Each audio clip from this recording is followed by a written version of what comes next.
Mesdames et messieurs, bonjour. Je viens ce matin vers vous encore et tout. C'est pour parler du général Makosso qui a sorti une prophétie sur le Gabon pendant que les hommes de Dieu se sont tus, pendant que les hommes de Dieu, les pasteurs, gardent le silence sur la situation du Gabon.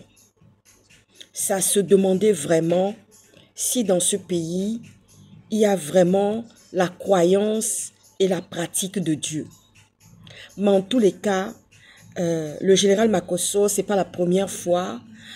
Quand il avait eu une prophétie en disant que ce pays va connaître un coup d'État, beaucoup ont rué sur les brancards pour se moquer de lui, pour faire des railleries. Mais aujourd'hui, ça s'est avéré vrai, il y a eu vraiment un coup d'État.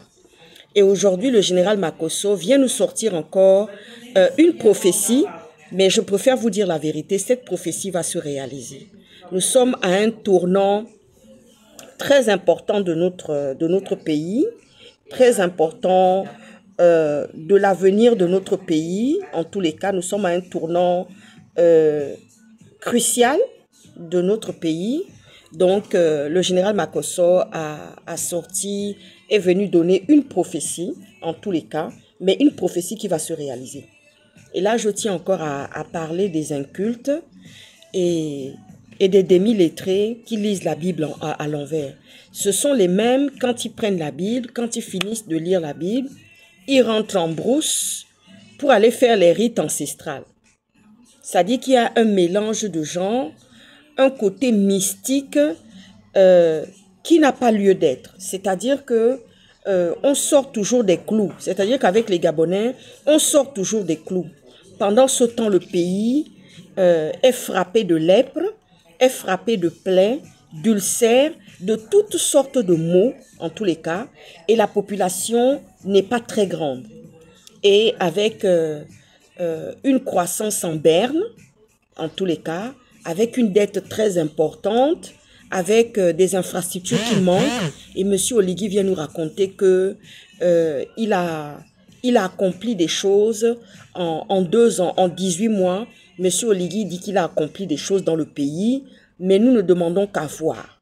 Parce qu'aujourd'hui, il a repris le slogan d'Omar Bongo, du feu président Omar Bongo, qui est le bâtisseur.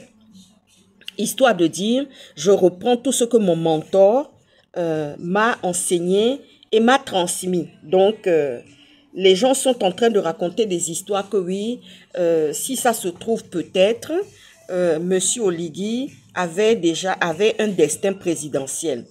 Bon, je ne pense pas. Il y a beaucoup de choses phagocytées qui sont parasitées. Il y a beaucoup de choses qui sont parasitées par la main de l'homme, par les intérêts de certaines puissances, justement, qui sont là aux aguets, qui savent que la population gabonaise, elle n'est pas très grande. C'est une petite population. La richesse du Gabon n'est pas répartie à bon escient sur la population.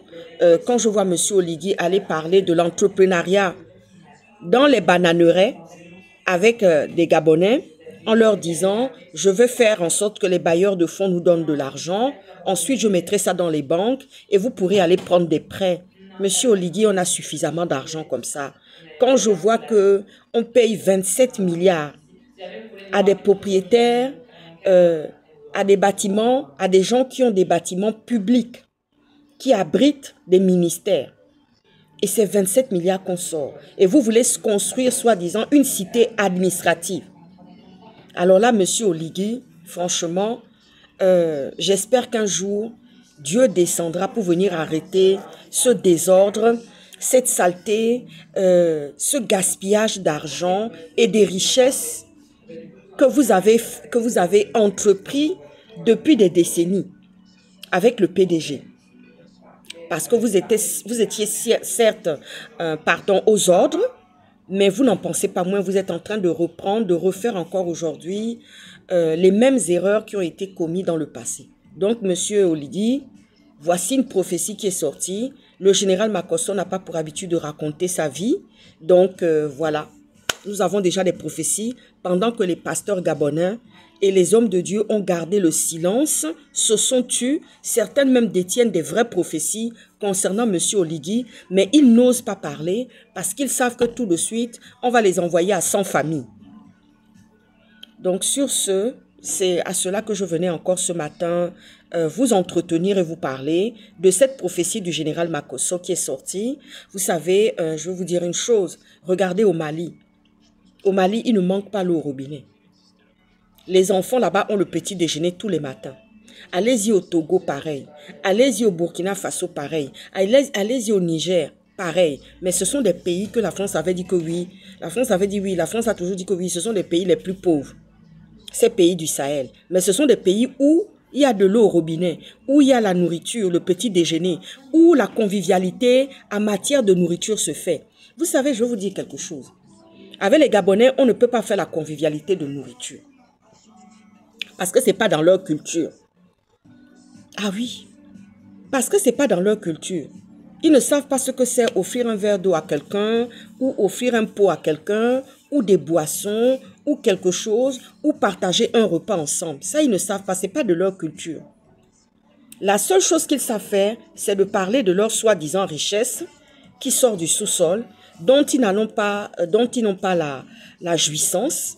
Ils n'ont pas la jouissance des richesses qui sortent du sous-sol et on ne voit pas en quoi les Gabonais sont riches. Parce qu'il y a une extrême pauvreté qui frappe les Gabonais, une pauvreté intellectuelle, une pauvreté morale et psychique qui est là, qui ne dit pas son nom. Donc franchement, voici la prophétie de M. Makosso qui est sortie et nous savons que, je sais que cette prophétie va se réaliser.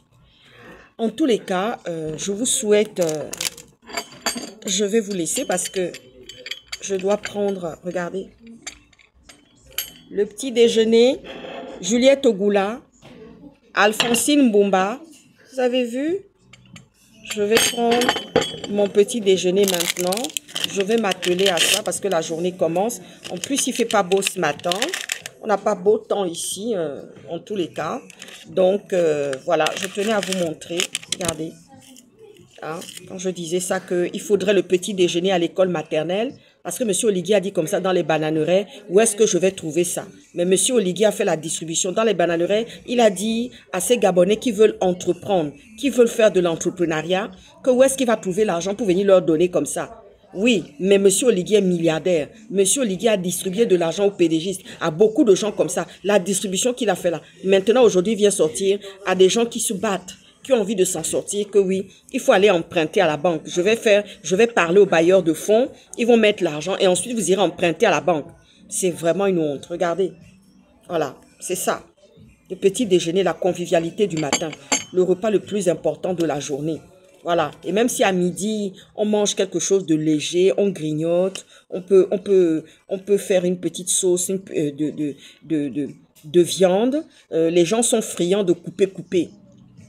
Mais j'ai vu des gens manger les coupés avec le sel et le piment et le manioc.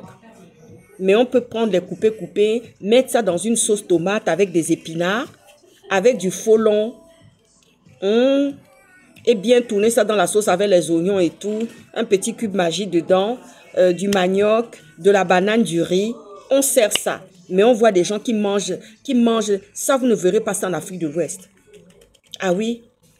Allez-y dans un maquis de la Côte d'Ivoire pour manger un placali. C'est d'une convivialité. Que ce soit placali ou sauce djumbere, c'est dans la convivialité.